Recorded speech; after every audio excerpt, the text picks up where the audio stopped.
प्रिय विद्यार्थियों, आज हम बात करेंगे मध्यकाल के महत्वपूर्ण शासक शाहजहां की। शाहजहां 1627 से 1658 तक मुगल साम्राज्य की गद्दी पर विराजमान रहा। पहले हम इसका ब्रीफ इंट्रोडक्शन देखेंगे कि इनका जन्म कब हुआ। इनका जन्म 5 जनवरी 1592 को हुआ। आप सभी जानते हैं कि ये जहांगीर का पुत्र था और इसकी माता का नाम जगत गोसाई था, जो जोधपुर या अर्थात मारवाड़ की राजकुमारी थी। प्रारंभ से ही जो शाहजहां था वो कुशाग्र बुद्धि का राजकुमार था। अपने सभी भाइयों में ये सबसे अधिक प्रवीण था। इसीलिए आरंभ से ही समझा जाता था कि जहांगीर का उत्तराधिकारी शाहजहां ही होगा। इसी कड़ी में 1608 में उसे हिसार फिराजों की जागीर दी गई, अर्थात उसको जागीरदार बनाया गया।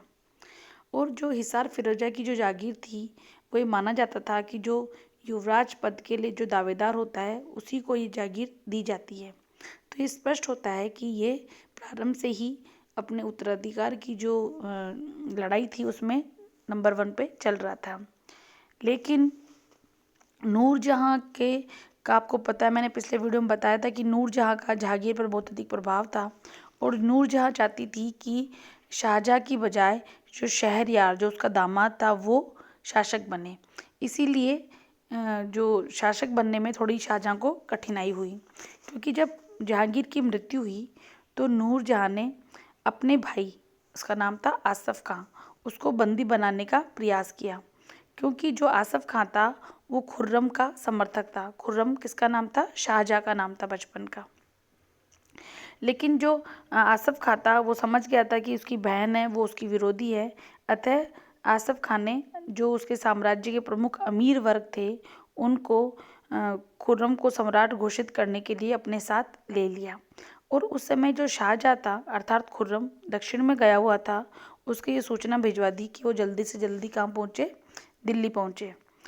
इसी बीच क्या हुआ, जो शहरयार जो नूरजहां गुट का समर्थक था उसने अपने आप को सम्राट घोषित कर दिया और आसफ खां से उसका युद्ध भी हुआ। इसमें शहरयार परास्त हो गया और उसे बंदी बना लिया गया और उसको अंधा करवा दिया गया।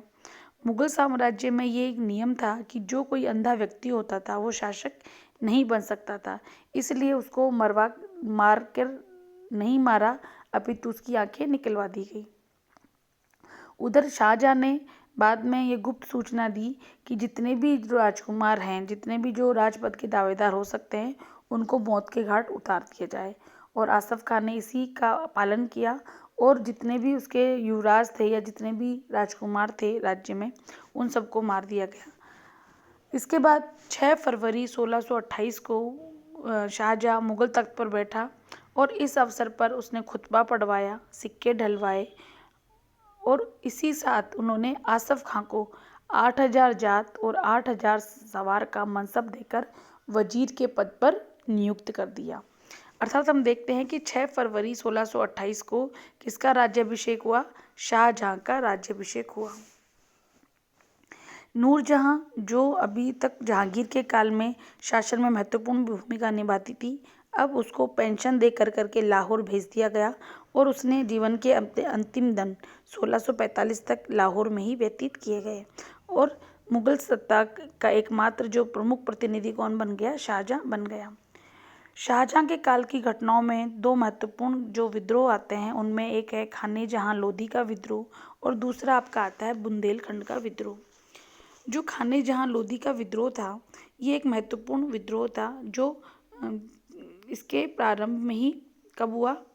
इसके जब शाहजहां शासक बना उसी के काल में ये विद्रोह हुआ।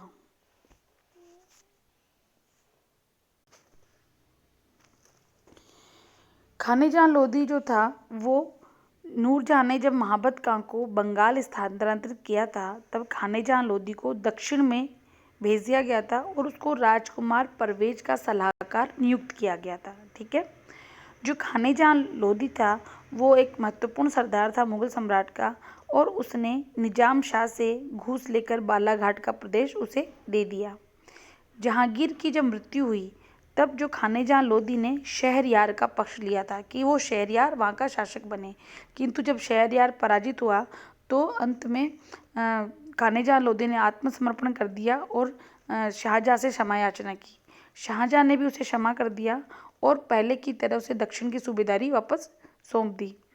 शाहजहाँ ने उसको आदेश दिया खानेजहाँ लोदी को कि वो बालाघाट जीते, लेकिन बालाघाट जीतने में वो असफल रहा और उसे वापस बुला लिया गया और उसकी जगह दक्षिण का सरदार महाबत खां को नियुक्त कर दिया गया। खानेजहाँ लोदी इससे अप्रसन्न हुआ और उसने दरबार में जाना बंद कर दिया। एक तरह से दरबार में नहीं जाना सम्राट का अपमान समझा जाता है। इस व्यवहार से शाहजहाँ क्रुद्ध हो उठा और उसने उसके विरुद्ध कार्रवाई करने की सोची। खानेजहाँ लोदी को इस बात का पता चल गया, इसलिए वो आगरा छोड़कर दक्षिण की ओर चला गया। दक्षिण की ओर जाने पर शाही सेना ने उसका पीछा किया और स्वयं शाहजहाँ दक्षिण गया और उसने उसके विरुद्ध सेना भेजी। खानेजहाँ परास्त हुआ और वो दौलताबाद की तरफ भाग गया। शाही सेनाओं ने वापस उसका पीछा किया। इसके बाद बुंदेलखंड के राजा जुझारू सिंह के पुत्र विक्रमजीत ने खानेजहाँ लोदी पर आक्रमण किया और उसकी साथियों को मौत के घाट उतार दिया गया। खानेजहाँ लोदी वहाँ से भी बच निकला पर अंत में वो मारा गया। अर्थात हम देखते हैं कि जो खानेजहाँ लोदी था उसने शाहजहाँ के काल में उसके विरुद्ध विद्रोह किया, लेकिन वो अंत में परास्त हुआ।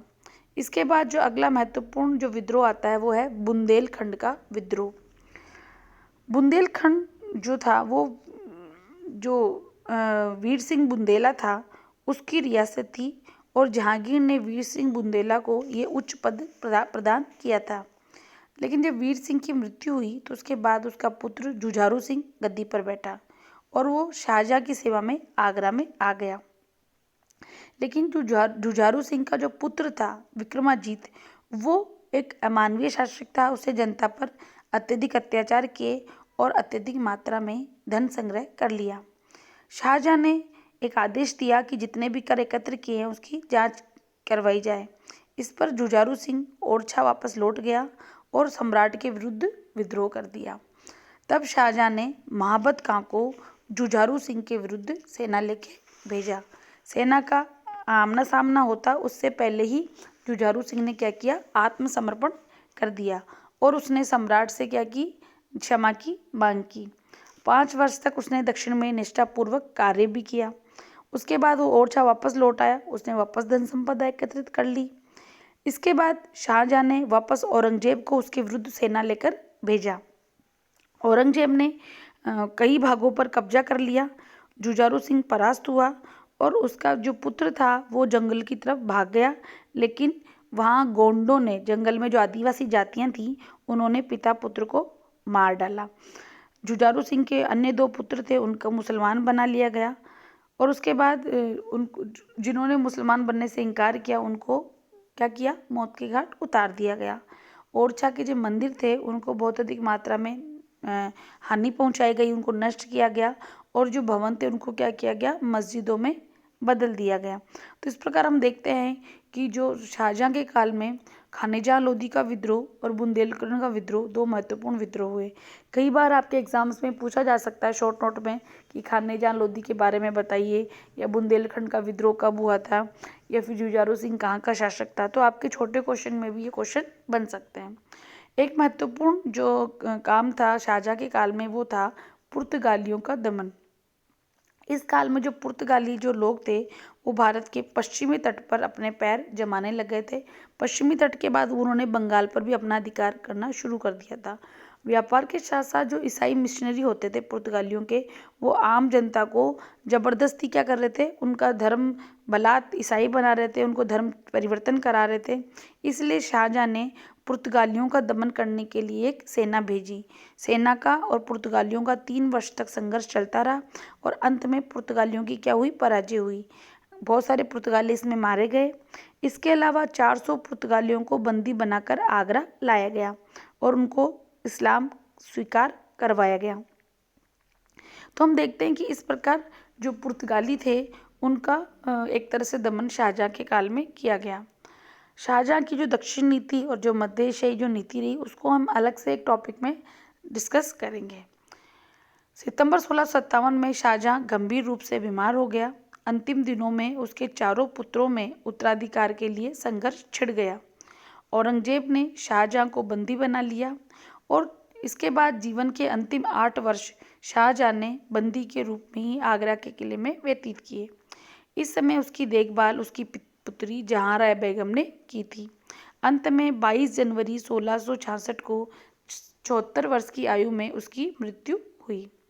अब हम बात करते हैं अगर शाहजहां के काल के मूल्यांकन की, तो देखते हैं कि शाहजहां का शासनकाल भारत के मध्ययुगीन इतिहास में स्वर्ण युग से नाम से जाना जाता है, क्योंकि इस काल में स्थापत्य कला को हम देखते हैं कला की दृष्टि से, तो हम इसको स्वर्ण काल कहें तो कोई अतिशयोक्ति नहीं होगी, क्योंकि आप देखते हैं कि जो प्रसिद्ध आगरा का जो ताजमहल है वो इसी के काल की कृति है। हम देखते हैं कि शाहजहां एक उच्च कोटि का राजनीतिज्ञ था और कुशल प्रबंधक था। उसने मनसबदारी प्रथा में भी संशोधन कर उसे दोष रहित बनाने का प्रयास किया। भूमि कर में वृद्धि कर दी, जिससे राज्य की आय में वृद्धि हुई। निष्पक्ष न्याय के लिए भी शाहजहां प्रसिद्ध था, लेकिन शाहजहां की भेंट और उपहार स्वीकार करने की प्रथा ने एक प्रकार से रिश्वतखोरी को प्रोत्साहन दिया। इसके अलावा शाहजहां के राज्यकाल में मुगल वंश की अवनति का बीजारोपण भी शुरू हुआ, क्योंकि जो उसकी धर्मांधता की जो नीति थी वो औरंगजेब के कट्टर शासन की अग्रदूत साबित हुई।